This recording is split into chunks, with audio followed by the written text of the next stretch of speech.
Hello everyone, good morning, welcome to my another mini blog. আশা করি তোমরা সকলে খুব ভালো আছো আর আমিও খুব ভালো রয়েছি। তবে হালকা একটু ঠান্ডা লেগেছে, তার জন্য আমার গলার ভয়েসটাও একটু চেঞ্জ হয়েছে আর ফেসের অবস্থাটাও একটু চেঞ্জ হয়েছে।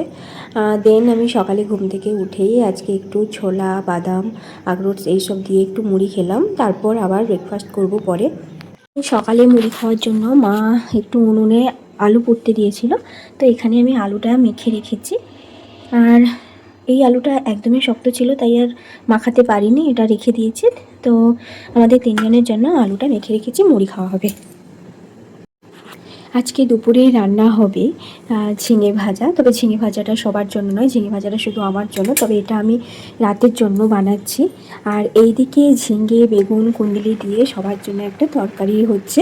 আর এই তরকারিটাতে কোনো মশলা সেরকমভাবে দেয়া থাকবে না, এটাতে শুধু লঙ্কা আর রসুনের থেতো করে দেয়া থাকবে। আর তার সঙ্গে তো তেল দিতেই হবে, ওটাই দিতে হবে। আর আমি লবণ দিয়ে এটাকে সেদ্ধ করতে বসিয়ে দিয়েছি অলরেডি। আর তার সঙ্গে হচ্ছে কুমড়োর তরকারি, আর হচ্ছে কচু আর আলু দিয়ে মাছের ঝাল। এই হচ্ছে দুপুরের মেনু। ও হ্যাঁ, তার সঙ্গে রয়েছে চুনো মাছের পোড়া। তো চলো, তোমাদের আজকে আমি রান্নার ফুল ভিডিওটা দেখাবো, তোমাদের সঙ্গে শেয়ার করব। অনেক দিন থেকেই ভাবছিলাম যে তোমাদের সঙ্গে লং কোনো ব্লগ শেয়ার করা হয়নি, তাই আজকে একটা লং ব্লগ তোমাদের সঙ্গে শেয়ার করব। সবজিগুলো সেদ্ধ হয়ে গেছে। এই সবজিগুলোর মধ্যে দেওয়া আছে ঝিঙে, কুন্দুলি আর বেগুন। এটাকে আমি লবণ আর অল্প একটু জল দিয়ে সিদ্ধ করেছিলাম, কারণ ঝিঙেতে প্রচুর পরিমাণ জল বেড়ে ঢাকনা চাপিয়ে দিলে, আর ঢাকনা না দিলে এগুলো সিদ্ধও হবে না ভালো করে, দেরি হবে অনেকটাই, তাই ঢাকনা চাপিয়ে দিয়েছিলাম। তো এগুলো হয়ে গেছে, এগুলোকে এখন আমি নামিয়ে দিচ্ছি। তারপর তোমাদের দেখাচ্ছি আমি এটাকে কিভাবে রান্না করব। এটা করা একদমই সিম্পল ব্যাপার, আর একদমই তেল মশলা ছাড়াই বলতে পারো, খেতেও খুব ভালো লাগে এটা। চলো তোমাদের দেখাচ্ছি। এদিকে কড়াইটা আমি ধুয়ে ভালো করে বসিয়ে দিয়েছি। এবার তেল দিয়ে দেবো, আর তেলটা দেবো সাদা তেল। আর এই তরকারিটা রান্না করার জন্য এখানে সাদা তেলই ইউজ করে।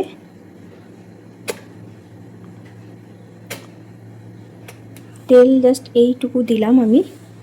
এটার মধ্যে একটু লঙ্কার চিলি ফ্লেক্স, যেটা মানে অর্ধেক গুঁড়ো আর অর্ধেক দানা থাকে, তো ওটাই এখন দিয়ে দেব।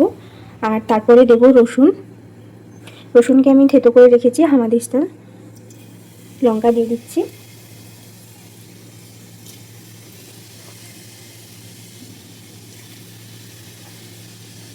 তেলটা গরম হয়ে যেতে আমি এখন লঙ্কার গুঁড়ো এটা দিয়ে দিলাম, আর তার মধ্যে দিয়ে দিচ্ছি রসুন, থেতো করা রসুনগুলো। তো এটা ভালো করে ভাজা হয়ে গেলে তারপর সেদ্ধ করে রাখা যে সবজিগুলো রয়েছে ওটাই দিয়ে দিতে হবে। তবে রসুনটাকে একটু ভালো করে ভেজে নিতে হবে, যাতে মানে রান্না করার পর সেটা যেন গোটা না থাকে। যদিও আমি এটা হামাদিস্তানের মধ্যে দিয়ে থেতো করে নিয়েছি, তাও এটাকে যেন ভালো করে ভাজা হয়ে যায় সেটাই তোমাদের দেখতে হবে। আর এটা আমার রসুন আর লঙ্কার এটা ভাজা হয়ে গেছে। এখন আমি সিদ্ধ করে রাখা যে সবজিগুলো রয়েছে ওটাই এখন আমি দিয়ে দেব। সবজিগুলো আমি দিয়ে দিচ্ছি। এখন এই সবজিগুলোর সঙ্গে রসুন আর তেল, লঙ্কার ভালো করে মিক্সড করে নেব। আর এটা জাস্ট 5 মিনিট মতো নাড়াচাড়া করতে হবে, তার থেকে বেশি নয়। এটাতে আর কোনো রকম কোনো মশলা দেওয়া হলো না। আর এটা খেতেও খুব একটা যে খারাপ সেটা নয়। এটা পশ্চিম মেদিনীপুর ঝাড়গ্রামের এটা একটা স্পেশাল রান্না, সবার ঘরে এই রান্নাটা হতে থাকে। আমি স্পেসিফিক এই রান্নাটা তুলে ধরার জন্য তোমাদের সঙ্গে আজকের ভিডিওটা আমি শেয়ার করছি। তো তোমাদের এই ভিডিওটা কেমন লাগলো সেটা অবশ্যই আমাকে কমেন্ট করে জানিও। আর এই রান্নাটা হয়ে গেছে, বেশিক্ষণ আর টাইম লাগলো না। জাস্ট মশলাটার সঙ্গে মানে রসুন আর তেল, লঙ্কার সঙ্গে ভালোভাবে মিক্সড করে নিলেই একদম রান্নাটা কমপ্লিট হয়ে যাবে। তো রান্নাটা হয়ে গেছে, এখন আমি এটাকে নামিয়েও দিয়েছি। তোমরা চাইলে এই রান্নাটা একবার বাড়িতে বানিয়ে দেখতে পারো। রেসিপিটা আশা করি তোমাদের খুব একটা খারাপ লাগবে না। আর এখানে ঝিঙে ভাজা হয়ে গিয়েছে, আর হয়ে গেছে মাছ ভাজা। বাপি যেহেতু ঝালে মাছ খেতে চায় না বা ঝোলে খেতে চায় না, তাই মাছের ভাজা রয়েছে। আর আমার জন্য রয়েছে কুলেখাড়া শাকের ভাজা। আর এইদিকে আমি ঝালের জন্য আলু আর কচুটা যে কেটে রেখেছিলাম ওটাই এখন একটু ভেজে নিচ্ছি অল্প করে, আর যাতে কচুর থেকে যে হালকা যে লালা ভাবটা থাকে সেটা যাতে না থাকে তার জন্য আমি ভেজে নিচ্ছি। এদিকে মা কড়াইতে চুনো মাছের পোড়া বানাচ্ছে, আর পোড়ার মধ্যে দিয়েছে চুনো মাছ, পেঁয়াজ কুচি, কাঁচা লঙ্কা কুচি, লবণ, হলুদ, সর্ষে বাটা এই সব কিছু মাখিয়ে একদম কড়াইতে জল দিয়ে বসিয়ে দিল। আর ওটা কিছুক্ষণ নাড়াচাড়া করে যখন একদমই জলটা শুকিয়ে যাবে বা মাছগুলো সেদ্ধ হয়ে যাবে, পেঁয়াজগুলো সেদ্ধ হয়ে যাবে, তখন একদম শুকনো শুকনো করে ওটাকে নামিয়ে দেবে। আর এইদিকে আমি মাছের ঝালটা বানাচ্ছি। আর মশলা ভাজার পর আলুটা দিয়ে ভালো করে ভেজে নিলাম।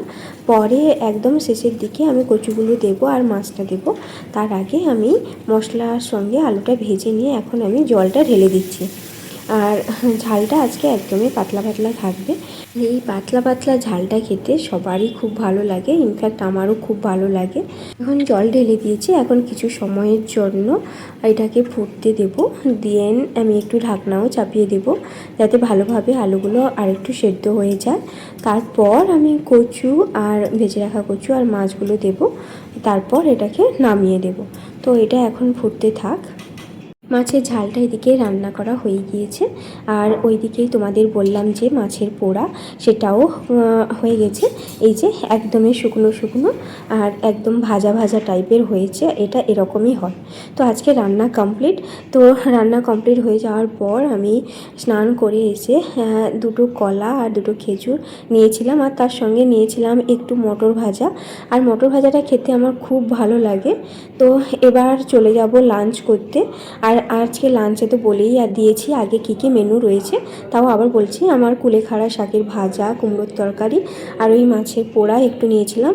আর গতকাল থেকে একটু ডাল ছিল সেটা নিয়েছিলাম, চাটনি ছিল সেটাও নিয়েছিলাম, আর তার সঙ্গে নিয়েছিলাম মাছের ঝাল আর ছিল আম। এগুলো খেয়ে এখন আমি একটু রেস্ট করতে চলে যাব। দেন বিকেলে উঠে একটু ডাবের জল খেয়ে নিলাম। ডাবের জলটা আমি প্রায় দিনই খাই, আর এখন যেহেতু একটু ঠান্ডা লেগেছে তার জন্য আর একটু বেশি করেই খাচ্ছি। যাই হোক, তারপর সন্ধেবেলায় একটু খিদে পেয়েছিল তাই আমি একটু চাল ভাজা নিয়ে নিয়েছিলাম। আর আজকে চাল ভাজাটাও খেতে খুব ভালো লেগেছিল। তারপর রাতে আমরা ডিনার করতে চলে গেছিলাম, আর রাতে ডিনারে ছিল আলু মাখা, ঝিঙে ভাজা, দুপুরের মাছের ঝাল আর কুমড়োর তরকারি। তো চলো আজকে ভিডিওটা তাহলে এখানেই শেষ করছি। ভিডিওটা কেমন লাগলো সেটা অবশ্যই কমেন্ট করে জানিও। আজ তবে আসছি, দেখা হচ্ছে পরের ব্লগে।